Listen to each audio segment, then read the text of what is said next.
Hey, you.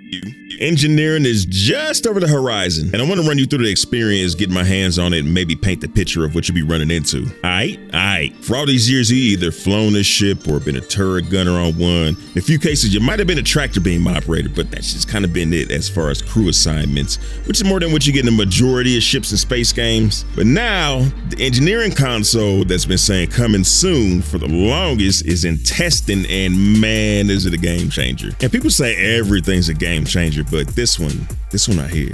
Yeah, some see it as a bad thing that leaves solo players behind. Others can't wait because it's been the plan since the beginning. Either way, tell us what you think about it. First thing I did was pull up a Star Lancer TAC in the hangar and run over to the engineering section. You click to interact with the engineering console, then you see the diagram of the ship with all the rooms, and you can toggle things in or out of view like doors and components. There's not tons to do there, but when you're trying to identify where a problem is, this is the screen you want to be in. There's one more feature there we'll get to in a minute, but yeah, that's the 3D viewer tab.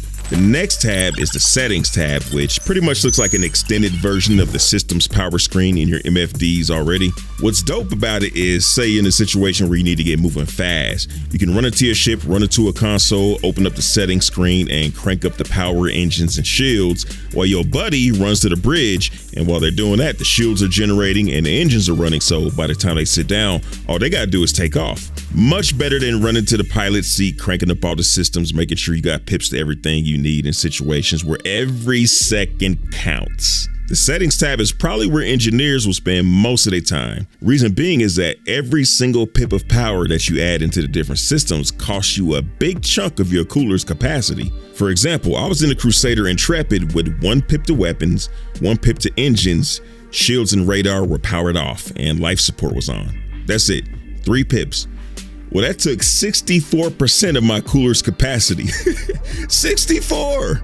Then I added 1 more pip to engines and turned on my shields. Not a big change, but that put me at 483% of the cooler's capacity. 2 additional pips redline the hell out of the cooler, and it don't stop there. Since you're now producing more heat than the cooler can keep up with, the temps on the engine, shields, and life support start rising.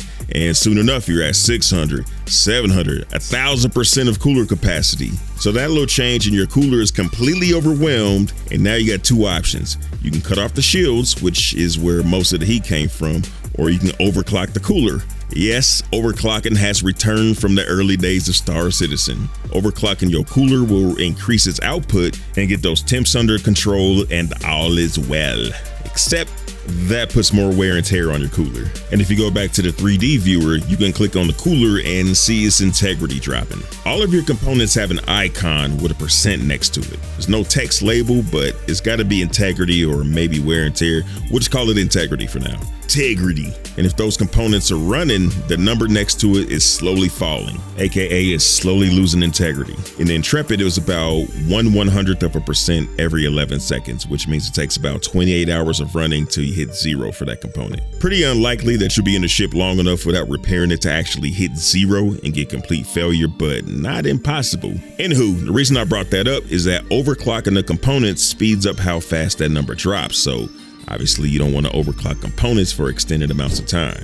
What also might be obvious is that the stock coolers aren't gonna get you very far. Everything I played with was stock, and without having even gone into combat, I had to keep the power to my systems to a minimum, pretty much just enough to fly around in. And I know one of y'all probably like, well, did you try cutting the life support off to give yourself some headroom? Yes. Know what happens then? The ambient temperature in the ship starts rising till your vision goes blurry and you become incapacitated. Upgrading your cooler is vital. Matter of fact, in the example we just talked about, the scanners weren't even on. Scanners produce gigantic amounts of heat. You can go ahead and forget about keeping scanners running with a weak cooler, boss. Somebody mentioned something I hadn't thought about. The Cutter Scout, which is a recon ship and scans twice the distance of a regular cutter, comes with a size 2 cooler compared to the size 1 on the Reggie cutter. So this probably isn't the case of the numbers for the scanner heat being skewed during testing. It was most likely planned this way. I do think, well, more like hope, that overall the numbers will be dialed back because it is so easy to start a fire on your ship. So I tried cranking the power to everything, and it wasn't long before I could hear flames licking the walls like a short bus kid. You let the temp gauges next to your components redline high enough and the fire will burst out of control. If you played Jump Ship / jump space, whatever you want to call it. I like jump ship better. This is familiar territory if you played that. You grab the nearest fire extinguisher and go to work putting fires out. Right now, it's not easy though. You might have already heard that the fires are invisible, and they are. You can hear them, but visually nothing's happening. The fire extinguishers have a temperature gauge though, so if you point it somewhere and you see it shoot up, then you know a fire's in front of you. But that's just not good enough to replace seeing it, so you can empty the whole fire extinguisher and still hear fire, which is no bueno. Plus the ambient temperature is going up, so even if you're not standing hip deep in an invisible fire, it's getting too hot for you to survive in. So since firefighting wasn't a good option, venting the rooms was next on the menu, and for that you go back to the 3D viewer. Now I gotta admit, I was a little confused about venting. You click on a room and there's an on-off button. By default, they're on, which means it's always venting? Does that mean through actual vents in the room? I didn't know, so I did it the easier way. I toggled the door icons on so I could see them in the 3D viewer and just started opening up doors. When I was in the Starlancer TAC, engineering was on fire, so open the doors there, open the entry to the hangar across from me, then open the hangar doors, and that got the temperature in engineering dropping, but pretty slowly. Maybe because the ship was in atmosphere. In space, it should be quicker if the room system is working like it should. Once the fire was out, the 3D viewer was showing the power plant highlighted in yellow, meaning it was damaged. In that case, you whip out the multi-tool with the repair attachment and a little HUD pops up above it, telling you the name of the component you're aiming it at and the amount of damage it has. Then you can repair it as long as you got a canister of CM in your tool, construction mats.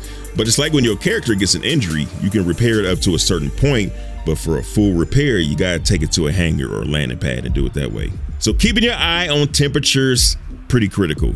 But you don't have to be making constant tweaks to your resources. The third and final tab in the engineering console is presets. The presets tab lets you allocate pips how you want, then save it so that you can go back to it later, click it, and your pips will get distributed the same way they were when you saved it. I can see finishing up combat where you were pushing things to the limit, then immediately turning on a low power preset that you made to slow down the wear on your components. I don't know if there's a limit to how many presets you can make, and there's a text box to name your presets, but it wasn't working for me, so I just used whatever the default name was. So after playing with engineering, pretty evident how much of a difference a dedicated engineer will make to a multi-crew ship. Folks soloing big ships will be able to continue to do so, but they're gonna be a little busier than they used to because they gotta wear a lot of hats just to keep the ship going. But when it comes to PvP, it's undeniable that using a multi-crew ship as intended, aka with a crew, there's no world, listen to me, there's no world in which a solo player goes up against a crew and does anything but get boarded or suffocate in a fire. It just can't happen. Engineers will be incredibly valuable. Even still, because of the nature of how folks play, very few will take on the time and the cost to hire engineers for routine gameplay and just gonna have to learn how to play with one hand tied behind their back. Big active orgs will have an advantage in manpower to push ships all the way to their potential and deal with fires and repairs in the middle of action. The one glimmer of hope that solo players have is what I detailed in this next vid. Big shout out to the creme de la creme executive bosses, the Huntress, Lone Wolf, Eyes Open 2018. Y'all the best. Patreons, YouTube members, super chatters, folks visiting the Boss Supply merch store. Big thanks Fambinos, fly dirty citizens.